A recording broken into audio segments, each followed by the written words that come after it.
Choosing a homeschool co-op isn't just another item on your to-do list. It's a decision that can shape your days, your relationships, and even how you feel about homeschooling. If you spent hours juggling schedules, planning around a group, or trying to make connections work, only to realize it's not a fit, please know you're not alone. It's exhausting, isolating, and honestly, it makes you question if you're doing something wrong. But here's the thing, you're not. Finding the right co-op isn't easy, and no one talks enough about how much it matters. When the fit isn't right, it's not just inconvenient. It can disrupt your flow, strain friendships, and make this homeschooling road feel way harder than it has to be. That's why we're here today. My heart is to help you avoid those tough lessons I had to learn the hard way. Together, we're going to break down what makes a co-op work for you, how to catch those red flags early on, and how to feel confident saying yes or no when the time comes. Good co-ops should lighten your load, inspire your homeschool, and give you and your kids a sense of belonging. That's what we're working toward. By the end of this episode, you'll feel equipped with tools to help you choose a co-op that supports your family in the ways that you need most. You'll know what questions to ask, what signs to look for, and how to make a decision you can feel good about. So grab your coffee. I have my lemon honey tea. You can hear in my voice I have a little cold, but I had to film this episode because it's co-op season. This is the time where everybody's making the decisions. So I had to get this out now. We're going to figure this all out together.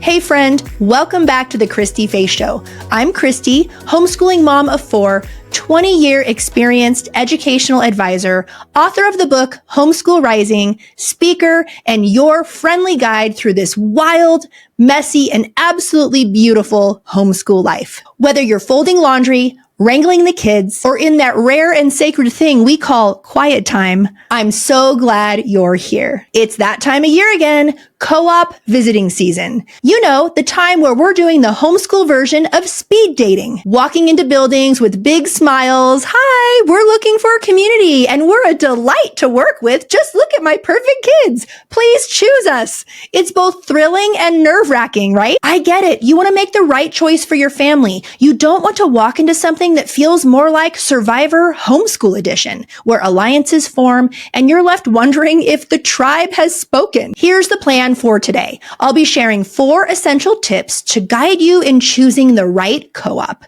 3 practical warnings about potential pitfalls, and finally, I'll share some lessons I've had to learn the hard way with the hope that you don't have to. My heart is to equip and encourage you so that you're ready to move forward, visiting and interviewing at those co-ops with confidence and peace. So let's jump in. By the way, I've created a free resource that goes along with this episode. It's called 15 Questions Every Homeschool Mom Should Ask Before Joining a Co-op. It's totally free. It's packed with practical questions to help you feel confident and prepared. So go to the show notes and grab that right away. All right. Are you ready to feel equipped and encouraged? This one's going to be fun. Tip number 1. Look beyond the basics. Define your non-negotiables. Before you start researching co-ops or visiting open houses, take a step back and dig a little deeper into your family's unique needs.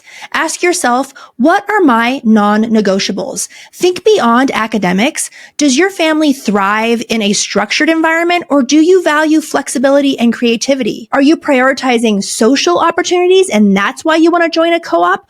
Or are you looking for specific enrichment programs like hands-on science or art? There are different types of co-ops. There are enrichment-based co-ops, elective-based co-ops, and academic-style co-ops. And here's the important part. Write it all down. Seriously, friend, having your priorities on paper will keep you focused when options start to feel overwhelming. And don't just think about today, think about where your family is heading. If you're considering a co-op for younger kids, will it serve your family's needs as your children grow older? Planning for both the present and the future is a game changer. Tip number 2, go beyond first impressions. Ask intentional questions. When you visit a co-op, it's easy to get swept up in the energy of busy classrooms and all the smiling faces, but don't stop at just those first impressions. This is your chance to ask the deeper questions that reveal whether a group is solid or a match for your family. For example, what do their daily routines look like? How flexible are they with your family's individual needs? If it's a faith-based co-op, find out how that is integrated into the program. Ask about policies for conflicts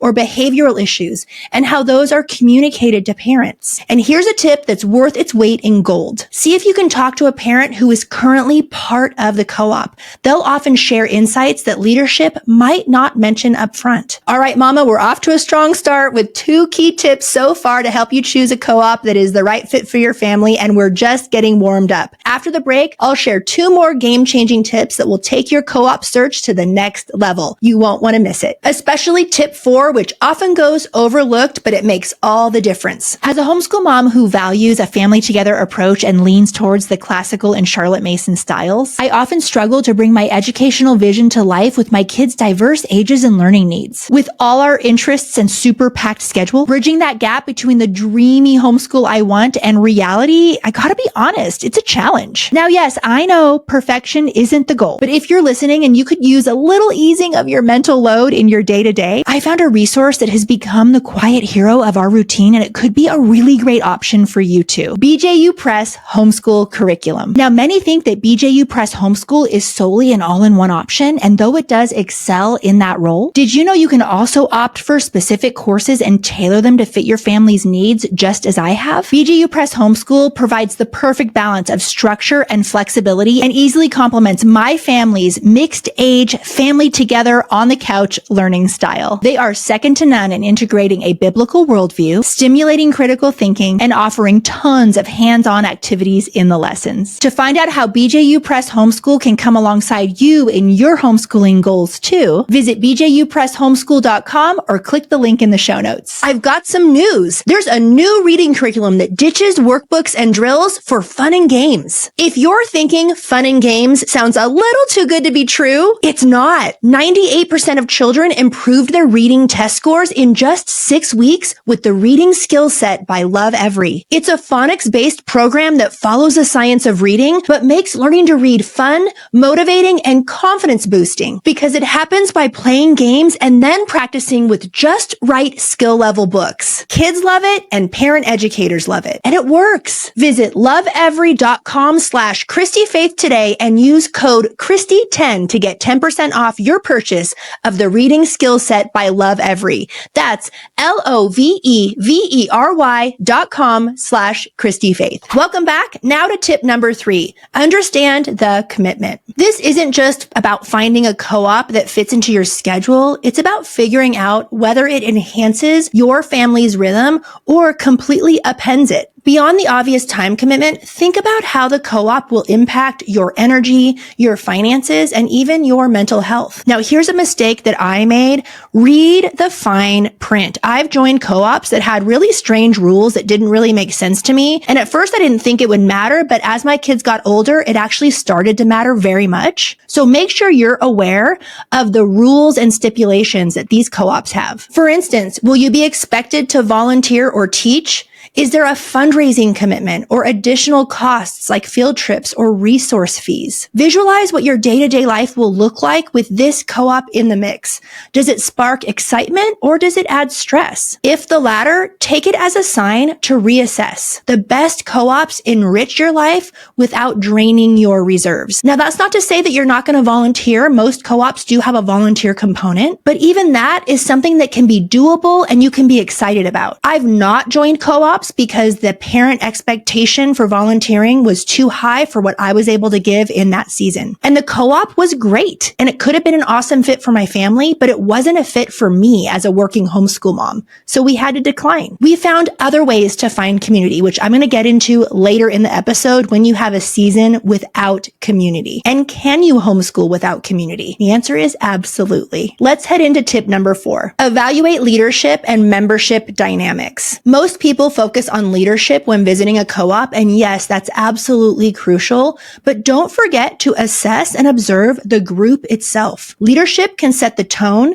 but the day-to-day experience often comes down to the members. Watch how the families interact. Do the kids seem engaged and respectful? Are the parents building one another up, or do you sense an underlying tension? This matters because a co-op is more than an educational program. It's a community. And though no community is perfect, there are healthy communities and there are toxic communities. Yes, even in the homeschool co-op world. If the culture feels aligned with your values and the energy is positive, that's a great foundation to build on. And remember, leadership should be approachable, but they should also have clear guidelines and a vision that reflects stability. You want to see a balance of flexibility and structure with how the group operates. If you are sensing leadership that has very rigid thinking, chances are that's going to cause some stress down the road. Oh yeah, which brings me to another co-op that we actually turned down. When I met with the leadership, there was a sense of rigid thinking across the board, very black and white thinking.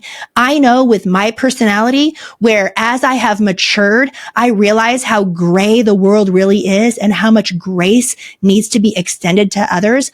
I knew from that very first Zoom that I was not going to mesh well with the leader. And so we declined that co-op as well. Watch, this is going to be a podcast episode of all the co-ops that Christy didn't join. Oh my goodness, this is going to be hilarious. By going deeper with these tips, you'll move beyond the surface and uncover elements of a co-op that truly matter. Whether you're on the hunt for enrichment opportunities or simply a place to connect, remember, you're not just choosing a co-op. You're investing in your family's homeschool experience. Be patient, purposeful, and above all, trust your gut. Oh, which reminds me, if you're looking for a community that's welcoming, supportive, and filled with like-minded homeschool moms, don't forget to check out my community, Thrive Homeschool Community. It just might be exactly what you need. It's a space just created for you, mama, a place where you can nurture your own friendships outside the dynamic of your kids' social circles. Sometimes it's refreshing and even necessary to have a safe, drama-free community where you feel genuinely supported. Thrive is designed for every homeschool mom, everyone, no matter the season that you're in, whether you're just starting out or have been homeschooling for decades. It's truly a how-to paradise for homeschool moms, offering masterclasses taught by experts, monthly drops of free resources that you normally would have to pay for, like my unit studies in my store on my website, and expert advising tailored to your needs. No pseudo experts in Thrive. They're not invited. We take your child's education seriously. We also provide expert trainings, live Zoom meetups, we call them office hours, and a wealth of additional resources to lighten your load and inspire your homeschool. Sound like a fit? Check us out. A link to find out more is in the show notes, and I hope to see you on a Zoom office hours live soon. All right, we've covered 4 essential tips for choosing the right co-op, but we're not done yet. When we come back, we'll tackle those tricky red flags you absolutely need to watch out for. Trust me, mama, I wish someone had warned me about these back when I started homeschooling. It would have saved me so much frustration. Stick around. You're not going to want to miss it. Before we continue, I want to share with you a program that's been a game changer for our homeschool. At our center, we instructed and helped kids through pretty much every math program on the market and know firsthand just how important a solid math foundation is for our kids' futures. As a career educator with high standards, finding the right program that checked all the boxes felt like too tall of an order until one day I tried CTC Math. CTC Math is an online math curriculum for K-12 students with motivating, interactive lessons that allow kids to learn at their own pace. It does all the teaching and grading so you don't have to, and their adaptive lessons adjust so your child is progressing confidently. With CTC Math, your child is getting a top-notch education and you just made your homeschool life easier. Visit ctcmath.com to start your free trial today or click the link in the show notes. Is your child struggling with attention, memory, reading, writing, or math? If you're experiencing this, you know how heart-wrenching it is to watch them face these hurdles. You've poured love, time, and attention into their education education, yet the struggle persists, leaving you feeling stuck and desperately searching for answers. You guys, I want you to know about Learning RX, a proven program designed to help your child's cognitive skills, enabling them to think faster, learn more easily, and perform at their best. I'm talking getting real long-term help here with things like ADHD and dyslexia. Learning RX is backed by 35 years of research, and their results are transformative. Use code HOME50 for $50 off your cognitive skills assessment. Go to learningrx.com or click the link in the show notes. Welcome back. Okay, mama, now that we've covered the how to choose the right co-op, it's time to get real about some potential challenges. Don't forget that in the show notes, I have a free download for you called 15 Questions Every Homeschool Mom Should Ask Before Choosing a Co-op. It goes beyond the 4 that we're talking about today, and it is free for everybody listening to this episode today. Okay, so no matter how great a group may seem, there are a few red flags to keep on your radar. But don't worry though, I've got some practical ways to handle these so you can make informed decisions without the drama.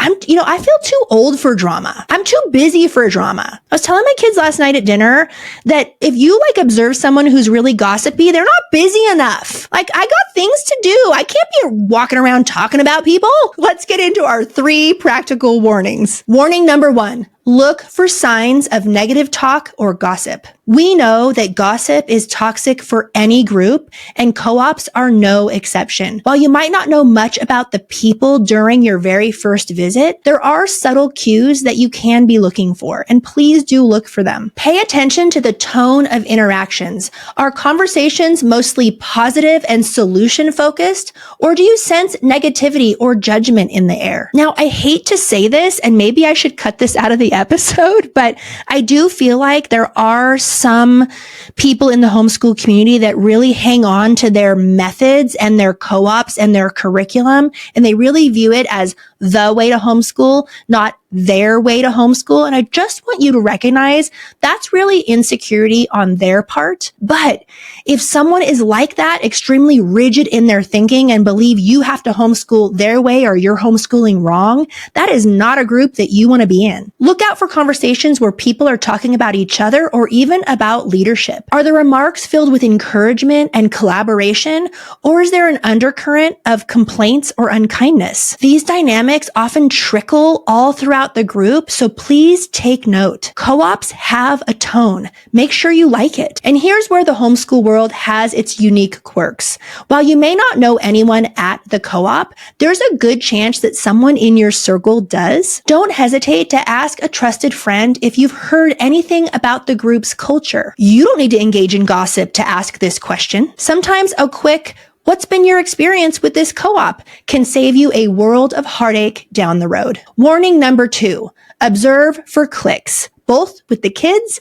and the parents. Cliques can derail a sense of community that makes a co-op thrive, and they're not always obvious until you're in. But even as a newcomer, there are ways to pick up on group dynamics. Watch how families interact. Do you see moms and kids mingling across groups, or are there tight-knit clusters that feel difficult to approach? Here's a helpful tip for your visit. Notice how they treat you. Are members welcoming and eager to include you in their conversations? Or does it feel like you're crashing someone else's party? These first interactions can say a lot about how inclusive a group is. We have intentional conversations in our home about cliques and what they are. We are the type of family where when we are about to enter a social situation like a birthday party, I actually tell my kiddos to look for someone who is not included in the group or who is playing alone and invite them in. That is what I train my kids to do and train them to see. And we also talk about times where they have felt excluded, and that's how other people can feel. So they know that their actions, though accidental, can come off as cliquey. And we don't want that. At least for our family, we want everyone in the world to feel warm after they've had an interaction with us. I tell my kids that people never forget how you make them feel. And if a co-op doesn't have this type of social awareness and they just allow the cliques to happen, that is a co-op I would not join. And again, you can leverage the homeschool world. It's smaller than you think. It's possible that someone you trust knows a family in that co-op, or maybe even a mom who is known for being the center of a clique. Ask other people about the group's culture. And again, you can do this without engaging in gossip yourself. You're asking about the group at large, and it's important to do. Trying to get this intel on the group's culture could help you decide if this is a culture that aligns with what you want for yourself and your kids. All right, let's move on to warning number 3. Assess peer influence and long-term fit. Culture isn't just about the here and now. It's about the ripple effect it can have for later. When visiting a co-op, think about the families and kids you see as part of a bigger picture. Do these seem like the kind of peers you want your kids growing alongside in the years to come? Look at how the older kids interact with each other and the younger children. Are they supportive, respectful, and engaged? Or do you notice behaviors and attitudes that raise concerns? Often the environment your kids grow up in shapes their friendships, values, and outlook. It's worth taking the time to consider whether the co-op's culture encourages growth in the right direction. And don't just stop at what you see. If you're considering long-term involvement, quietly ask the leadership or a current parent what happens as kids get older. Does the co-op have enough structure and community to guide teens, for example? Or does participation drop off after a while? I was in a co-op once where it seemed like everyone quit homeschooling around junior high. It was highly concerning for me. By observing key moments during visits and gathering intel from your network, these warnings can serve as guideposts. A co-op should offer more than academics. It should provide an uplifting and supportive environment for your whole family. And as you explore your options, those small details will add up and help you make the right choice. Now, some encouragement for those of you who are in co-op free seasons, or those of you where co-ops or community is not an option where you live. So let's shift gears for a moment and speak to the mamas. And I know what you're thinking. Okay, Christy, this sounds all great, but a co-op is just not in the cards for us right now. Maybe life is crazy, or maybe you live in an area where in-person co-ops just aren't an option. There are a lot of mamas in Thrive who live in rural areas, and Thrive is their mama community. Friend, hear me when I say this. You don't need a co-op to be a great homeschool mom, and your kids don't need a co-op to have an excellent and healthy social life. Yes, community is important and it's great, but there are so many ways to foster connection and social emotional learning outside of formal co-ops. Play dates, library programs, church groups, park hangouts, sports, all the things you can do with other homeschool families. Those can all give you and your kids what you need without overloading your plate. We have had seasons with co-ops and seasons without co-ops. And you know what? I see the beauty in both. If you want to learn more about socialization and homeschooling, I encourage you to buy my book, Homeschool Rising, and read chapter 7. I did a deep dive in psychologically and emotionally what children actually need when it comes to community. And that chapter not only will encourage you, but it will help you make a plan moving forward. All right, friend, you've got your tips, your warnings, and a whole lot of encouragement. My hope is that you walk away from this episode feeling empowered to make decisions that truly work for your family. As you head into this season, don't forget to grab my free guide, 15 questions every homeschool mom should ask before joining a co-op. This free guide is not on my website. It is only in the show notes for this episode. So if you have a friend who could benefit from that guide as well, go ahead and forward them this show. It's the perfect companion to this episode and will help you feel prepared and confident. We're all in this together, and the more we support each other, the stronger our community becomes. Be smart about shopping around for those co-ops. Until next time, remember this, mama, you've got this. Whether you join a co-op, skip it entirely, or dance somewhere in between, the love and dedication you pour into your homeschool makes all the difference. Keep homeschooling. Reach out to me if you need help. We check every single email. We are only a click away. And for all of you in Thrive Homeschool community listening, I look forward to seeing your beautiful faces on our next office hours Zoom. See you next time.